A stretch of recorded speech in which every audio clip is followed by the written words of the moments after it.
Welcome to Knicks Home Court with your host. My name is Greg Armstrong. This is episode number 71. I'm doing this one on location. I'm out and about, but I figured I wanted to do a quick analysis of this game. Well, as I'm watching the game, I was like, I don't know how I'm going to do the podcast for this one because this was a blah game. The game was like blah. It was like, it was nothing. It was one of those games. Every team has these games where the energy is low. They're not really playing well. The other team is playing better. The team is rested. Things like that. Toronto's a tough matchup for the Knicks because they have size inside to contend with the Knicks' size inside. They shoot three-pointers and they run the court. It's a very good team. And they play D and they get up in you. But as I watched the game, as I got into the game, and in the second half, the Knicks started trying to chip away at the lead, and I was like, okay, that's good. But there's a few things I picked up. And let me start with Porzingis. Welcome to the league as a number one option, Porzingis. You're going to get this kind of defense every day. They're going to crowd your shot. They're going to be up. The smaller guards are going to be underneath you, so you need to clear space. You need to turn around and extend your leg to clear space and just shoot right over them. Don't try to post them up because you're not strong enough. He's not strong enough to be posting up these guys. They figured out, get up underneath Porzingis. That's the same thing that used to happen to Kevin Durant. Players, even I remember in one playoff against Chris Paul, he couldn't post Chris Paul up. He couldn't do anything with Chris Paul. And it's because he didn't have the strength to do it at the time. And the same thing is with Porzingis. So instead, just turn around and shoot over these guys. Clear enough space with your leg, what they call that, the triple threat, and shoot over the top. Also, I just felt like the Knicks started making a comeback. What Porzingis has to understand, remember I keep saying team offense. It's the only way this team can win. They don't have a bunch of talent where you can have players going one-on-one. And as good as Porzingis is, he still is not able to do that for long stretches, to carry his team back to victory. No. Tonight, I thought that, especially when they put Porzingis at center, they should have started doing pick and pop, because that would open up the entire inside. If the big guys are going to crowd you, then you need to do pick and pop and shoot that three-point shot that you got.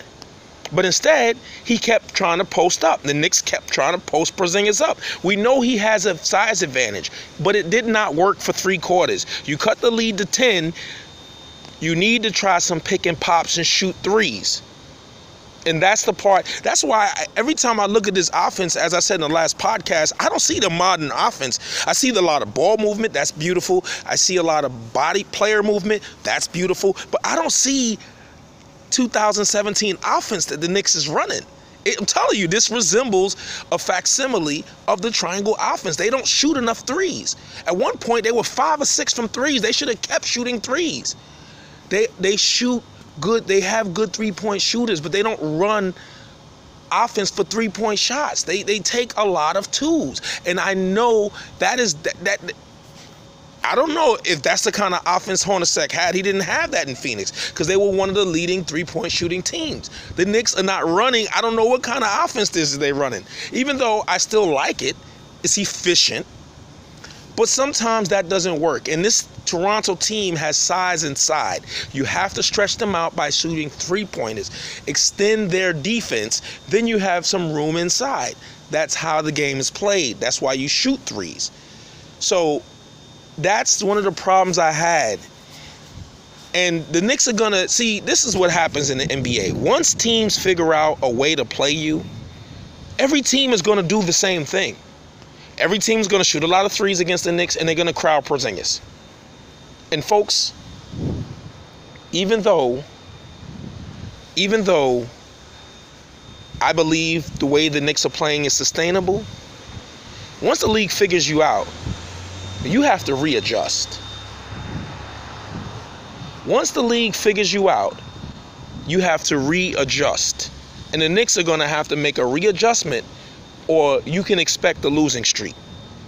I hate to be the bearer of bad news, but Porzingis is not having a bunch of bad games just because he's not shooting well. He's having these games because teams are playing him differently. They're treating him like a number one option. They understand how deadly he is. Okay, you've proved it. We can't stop you from mid-range if you get going, but teams figured out, get up in him, get up underneath him, and it bothers his shot. Then he's going to try to dribble, which he's not ready to do that yet. So the Knicks are going to have to make an adjustment, and they're going to have to do more pick and pops with him, literally. Because when you start to do more pick and pops, then the team's going to have to adjust to that.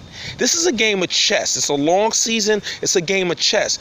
The Knicks made their move early on. Porzingis was averaging 30. Now the league is making their move. The Knicks have to make another move and figure out a way to get Porzingis free so he can get off that beautiful jump shot, so he can have room in the post-up. They have to run some kind of action, but the straight-up post-up that they're starting to do, that is bogging down the offense, and it's very easy to defend a team that's doing a bunch of post-ups. Unless you have somebody that's just literally, like I remember when Dirk used to get the ball in those post-ups, literally unstoppable. He's not there yet. So that's the only issue I have with that. Now, Frank Ntilikina, I think once he starts going downhill, and I was looking for that, once he starts going downhill on those pick and rolls, then they're going to have something. He looks like he's slowly starting to get a little more aggressive. See, I don't need Frank Ntilikina to take a lot of shots. I need him to be aggressive with his dribble. Understand what I'm saying is when he comes off the screen, when he comes off the screen and he has the ball, he has to make it look like you're trying to score. Drive down the lane, and defenses have to react to you. Then you can get the pass off. You notice his assist numbers are low because teams are not taking him seriously. Like, we know you're not going to shoot, so we're not going to leave our man. And that's how the game works. If you're not a threat on offense, how you going to get assists? Nobody's worried about you. They're going to just stick to their man. They're not going to leave their man, because the whole key to a pick and roll offense is the guard penetrating and possibly either shooting a floater, getting all the way to the rim. So the defense has to rotate. They have to rotate, or they have to switch. If your point guard is not a threat on a pick and roll, then the pick and roll can't work. It doesn't work. And that's the problem you started seeing with Ntilikina, and he's going to have to adjust to that. He's going to have to at least make an aggressive move towards the hoop. And I saw a couple of times him do that, and that's going to take time. It's going to take time, folks. It might be 40 games in before you see him really doing that consistently. But understand, now that the league is now also too, I don't want to overstate what I'm saying, because honestly, Toronto Raptors are a good team. It's at home. It was a game that the Knicks probably going to lose anyway. So I don't want to overstate all of this, because not every team can play defense like Toronto Raptors. Not every team has DeRozan and Lowry. Not every team is good like that. So the Knicks will be fine, because there's enough shitty teams in the East that the Knicks will beat up on and will beat. But this is a good barometer. This is a good test. This was a good test tonight. It was a difficult game to win. That's why that Utah game was a very important game for the Knicks to win. Cleveland would have been nice, but coming off that Cleveland loss, they had Utah, then they had Toronto. That was going to be a tough game. Away from home. They've been home most of the time. This was a tough game. But I think that the Knicks just need to grow as a team, need to make a few adjustments, and they need to realize, maybe the coaching staff, because it's a young team. So it's up to the coaching staff to realize, hey, Kristaps, just pick and pop. Fuck the post up tonight. That shit ain't working. It's not working tonight. Let's do some pick and pops. Let's get some motion. Then they running the fucking weave at the top of the fucking three-point line. They running the three-man weave, just basically wasting time. Nothing's coming out of it. That is I can't stand that either. But you know, and I know they're doing that, and they're gonna settle down and give the ball. I knew what the play they was running when they was doing that three-man weave at the top of the key by the three-point line. I knew the play was going to Kristaps. I knew eventually he was gonna run and post up. If I know it, I'm sure the NBA coaches and NBA defenses understand that as well. But again, I'm not trying to overstate things. These are just observations I made from this game. You know, I felt that Hardaway play. I think the team didn't play badly. They lost the game in the first half. And sometimes in the NBA, see, what Toronto did tonight, like I always said, defense, good defense is sustainable. Hot shooting isn't. So what Toronto did, they methodically bust the Knicks' ass. This was methodical. This was like a Mayweather fight. You watch Floyd Mayweather, all his fights are boring, but he's going to methodically take the guy apart with defense and timely counterpunches. And he's going to just beat your ass for 12 rounds. It's not going to be a bunch of flurries in round 5 and round 7. No, he's going to just methodically win every single round and beat your ass. By the end of the fight, you're like, God, your face going to be fucked up. And you ain't going to even hit him. And basically, that's a methodical ass whipping. And that's what the Knicks got tonight. Every time the Knicks made a little run. And then another thing, too, about a young team, they cut it to 10. They cut it to 10. They had the ball. They could have cut it to 8. And I felt that this is where, at that moment, I wish Jarrod Jack was in the game. Because at that moment, you got to know, okay, we got this at 10. Let's treat this as a new ball game right now. Let's take care of the ball. Let's come up with a good play. Let's do a nice pick and roll. Let's get a good shot. And that's not what happened. They gave the ball to ISO to Beasley, and he stepped on the line, and that was the last time they was ever close in the game. And like I said, they don't have any player on this team that's so great in isolation that you need to give it to in crunch time. They need to trust their offense from the beginning to the end of the game. You have to trust your system and your offense. And even though I complain that they're not shooting enough threes, I do like their system. It does provide good open shots. I just wish those open shots were extended to the three-point line. It would be much better. But again, you know, it was a blah game. Wasn't a great game. There's nothing wrong with Kristaps. Don't worry. The league has adjusted to him. I remember last year, DeMar DeRozan started off the league. I think he was averaging like 35 after his first 4 games or 5 games. And they settled into 20-something points a game.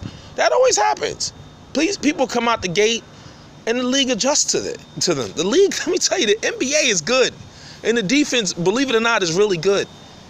And these teams, they look at tapes and they'll know, okay, he turns over the left shoulder here. He likes to do this here.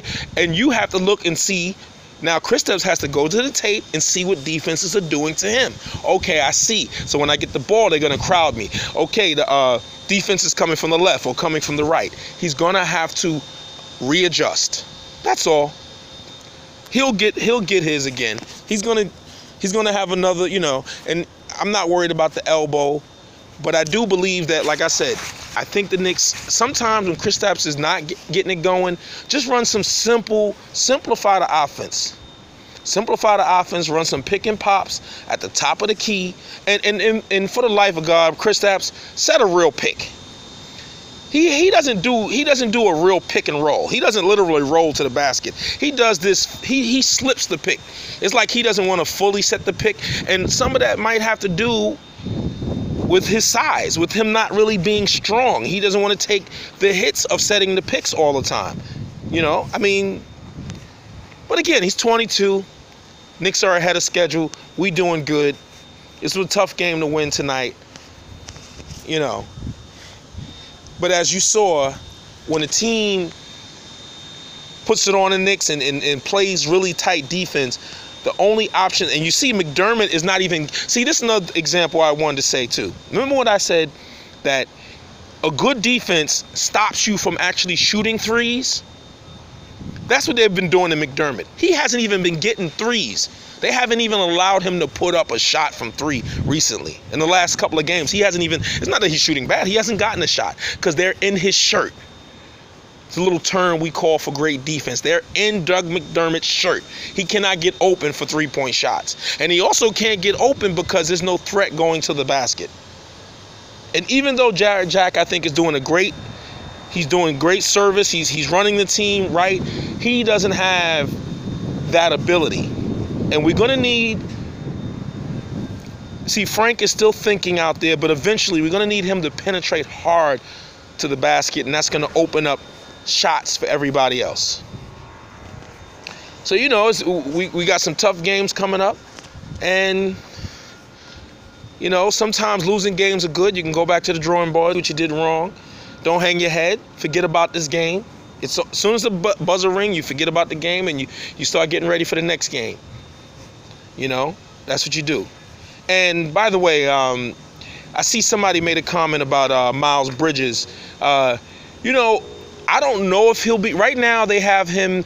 You know, a good website to go to is NBADraft.net. I go there and I always check like the mock drafts and stuff. And right now, I think they got him like at 13 or 14 or something like that. I think he'll move up the boards. But this draft has a lot of good players at the top. It has some. It's kind of stacked. It's stacked with big men, which is funny. There's another guy I didn't mention, Wendell Carter. He's a power forward, but he's a skilled power forward, a good passing power forward, good defender. He has some offensive skills. I don't think we need another power forward. However, if he somehow drops to, like, say if the Knicks are at 14 or 15, because eventually Kristaps may end up playing center. And a guy like Wendell Carter is a perfect fit next to Kristaps. He's big, he's athletic, he's a good defender. I mean, you know, I like Myles Bridges because he's a skilled offensive player. You know, so that's what I really am a big fan of his. I was a big fan of his last season. But I think he has a chance. First of all, Michigan State has a chance to win it all. And he has a chance to be player of the year. You know, they like to give it to upperclassmen, even though he's only a sophomore. They don't like to give it to freshmen. You know, you notice they always give it to seniors. Like for example, Grayson Allen has a chance to win that too, and I don't think he's going to be shit in the NBA if he gets drafted somewhere late in the second round. But that's just how college basketball does. So anyway, I just wanted to talk about him for a second. But we got to keep it going. I think the Knicks are now 8-7. And again, if somebody told you that the Knicks would be 8-7 at this point of the season, everybody would take that. Everybody would be excited. Everybody say, oh, hey, look, we one game above 500. That's great. That's great. At this rate, if we keep this up, that's 40 games, 41 games. And that's almost doubling what people thought we would win. So even though they can go on a losing streak at any time, I want to see the Knicks bounce back for the next game. Maybe they may not win the next game, but bounce back and play well for the next game. This whole falling behind, don't get too full of yourself thinking you can come back on these NBA teams. Stop the falling behind. Play good from the beginning to the end. We need to see some of that. You know, because now we're getting into the part of the season where teams are starting to get familiar. All the players in the NBA now are starting to really get into NBA shape. That's another thing. Some teams get out the gate a little quicker than other teams because they're in better shape. Especially the younger teams, they sometimes get out the gate quicker than the older teams. But the older teams know it's an 82-game season. The better teams like the Clevelands and they're locomotives. Just give them time. By game 25, watch they 10 games over 500 or something like that. That's how it goes. The older teams, they chug along. It's all right, we got this. Now we in shape. So we at the point now at the NBA where most of the teams now are in game shape. So now you got to step it up to that next level. Anyway, that's my analysis for tonight. This has been Knicks Home Court, episode number 71. I am your host. My name is Greg Armstrong. Everybody have a good night. Peace.